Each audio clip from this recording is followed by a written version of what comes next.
In today's lesson, we will be talking about the aggregation of marginal gains and how understanding and applying this principle can help you grow your business. The African homework that'll be $47,000 for this year's We will be tuition. having another 5-hour test this Saturday on If you go all to college things for 4 to 12 of the most prime years of your life.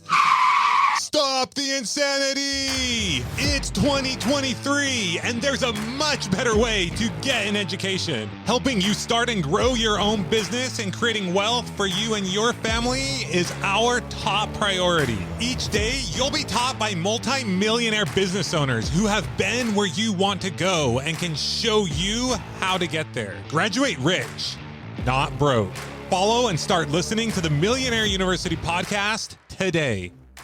Hey, what's going on, my fellow and future millionaires? Justin Williams here, and welcome to another episode of the Millionaire University podcast. In today's business lesson, we'll be talking about the aggregation of marginal gains and how understanding and applying this principle can and will help you explode your business. The aggregation of marginal gains is a concept that James Clear talks about in the first chapter of his book, Atomic Habits. I will begin today's lesson by reading and paraphrasing part of that chapter, and then we'll dive into business application. Between 1908 and 2003, the British cycling organization wasn't doing so hot. In nearly a 100-year period, they won one single gold medal and not one Tour de France in over 110 years. And if you know anything about the Brits, they like to dominate, and I'm pretty sure Queen Elizabeth was just not having any of it. In fact, these guys were so bad that one of the top bike manufacturers in Europe refused to sell the British team bikes in fear that other teams would see that they were using their gear and it would damage their reputation.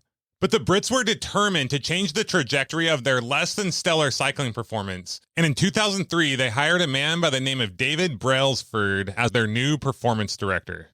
What made Brailsford different from previous coaches was his relentless commitment to a strategy he referred to as the aggregation of marginal gains, which was the philosophy of searching for a tiny margin of improvement in everything you do. Brailsford said the whole principle came from the idea that if you broke down everything you could think of that goes into riding a bike and then improve it by 1%, you will get a significant increase when you put them all together. Brailsford and his coaches began by making small adjustments that you might expect from a professional cycling team. They redesigned the bike seats to make them more comfortable and rubbed alcohol on the tires for a better grip. They had the riders wear electrically heated overshorts to maintain ideal muscle temperature while riding and use biofeed sensors to monitor how each athlete responded to a particular workout. The team tested fabrics in a wind tunnel and had their outdoor riders switch to indoor racing suits, which proved to be lighter and more aerodynamic. But they didn't stop there. Brailsford and his team continued to find 1% improvements in overlooked and unexpected areas. They tested different types of massage gels to see which one led to the fastest muscle recovery. They hired a surgeon to teach each rider the best way to wash their hands to reduce the chances of catching a cold. They also determined the type of pillow and mattress that led to the best night's sleep for each rider. Maybe I should check that out. Then they even painted the inside of the team truck white, which helped them spot little bits of dust that unnoticed could degrade the performance of the finely tuned bikes. Sheesh! As these and hundreds of other small improvements accumulated, the results came faster than anyone could have imagined. In just 5 years after Brailsford took over, the British cycling team dominated cycling events at the 2008 Olympic Games in Beijing, where they won 60% of all gold medals available at that year's Olympic Games. 4 years later, when the Olympics were held in their very own home country, the Brits dominated once again, setting 9 Olympic records and 7 world records. That very same year, Bradley Wiggins became the very first British cyclist to win the Tour de France. The next year, his teammate Chris Froome won the race, and he would go on to win again in 2015, 16, and 17. During the 10-year span from 2007 to 2017, British cyclists won 178 world championships and 66 Olympic or Paralympic gold medals and captured 5 Tour de France victories in what is widely regarded as the most successful run in cycling history. Boom, baby! So how does this happen?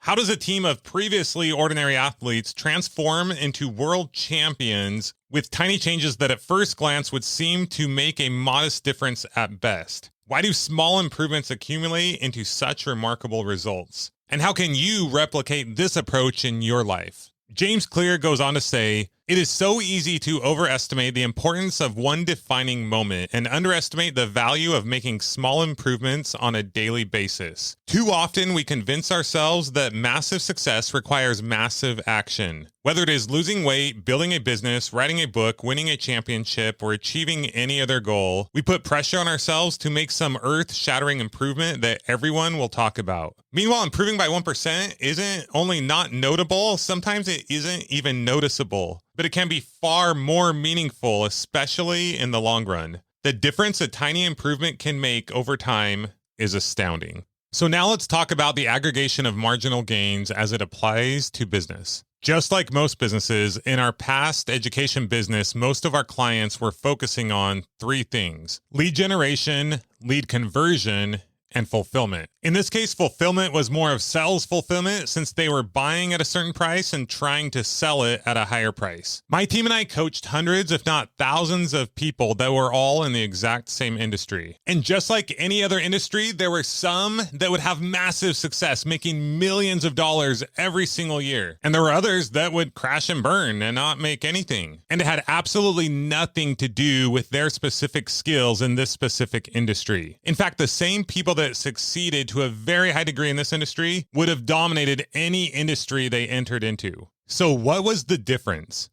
What was it that caused some to make millions of dollars and others to, well, not do so great? This was the difference. And I'm going to say it slowly because it's so simple and straightforward that you just might miss it.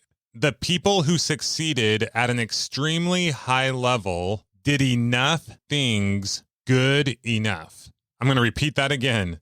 They did enough things good enough. So for example, when it came to their marketing, they were constantly tweaking small little things to improve their response rate. They were constantly looking for ways to reduce the cost of marketing by small percentages so they could spend more to get the same result. For incoming leads, they made sure that they answered the calls live, and they would respond to any online leads within 5 minutes. They'd work with their sales team to get the best conversions possible, and a good follow-up system would improve profitability by anywhere from 20 to 50%. The thing is, nobody did things exactly the same, and no one business model or system was perfect. It didn't have to be. In fact, it didn't even have to be the best in the world or the best in their region. It just had to be good enough to where they had a predictable, profitable business model. So for example, let's say that there were 3 companies that were each spending $10,000 per month on marketing. Company A didn't focus on maximizing the return on their marketing message. They didn't take calls live, and they took a day or two to get back to prospect clients. They didn't work on their sales skills, and they had 0 to no follow-up.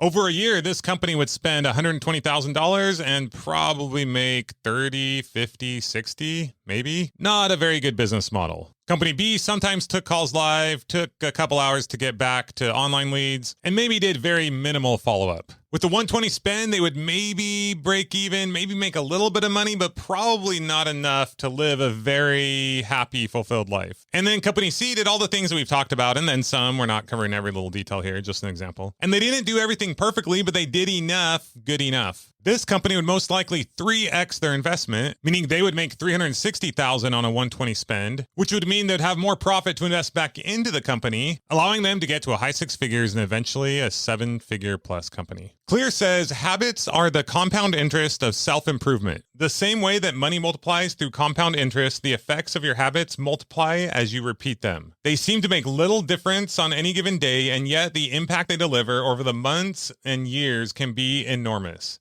I remember back in 2013 when Tara and I started our first online education business. James Clear had just started writing his blog 1 year prior on habits and how they can affect our lives. He wrote a post twice a week, every week for years. After a few months, this simple writing habit led him to getting 1,000 email subscribers. By the end of 2013, which is when I started to hear about him, that number had grown to more than 30,000 people. In 2014, he had over 100,000 subscribers. And in 2015, he had over 200,000 subscribers, signed a deal to write the book that we are now talking about, Atomic Habits, which has sold millions of copies and went on to become a #1 New York Times bestseller. storyteller. His business is thriving. He has a massive audience. He helps millions of people, and he'll never want for financial means again. Clear said that in the beginning, he felt like an imposter. He did not consider himself an expert on habits, but rather someone who was experimenting alongside a few readers and sharing the things that he had learned and was continuing to learn. But it was his consistent and persistent actions, constantly improving just by a little bit, constantly learning, constantly growing himself and his audience. It was the aggregation of all the marginal gains that he put in that has led him and so many others to the success that they currently have today. And you can have that same success as well. What are the tiny improvements you can make in your business that when added up can help you get a massive result? You don't have to do it all at once. Just put one foot in front of the other and do one thing at a time. Consistent and persistent. And before you know it, you'll start to get traction.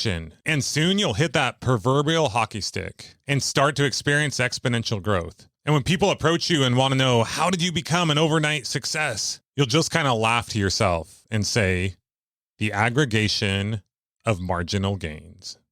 Alrighty, well, that brings us to the end of another lesson and episode of Millionaire University. If you like today's episode, we hope you will share with a friend. And if you have yet to get our free business training, go to millionaireuniversity.com/training. And in about 1 hour, you'll know more than most MBAs. Other than that, keep a cranking, keep taking action, one step at a time towards reaching your financial goals and making your dreams a reality. Until next time, this is your millionaire mentor, Justin Williams, signing off.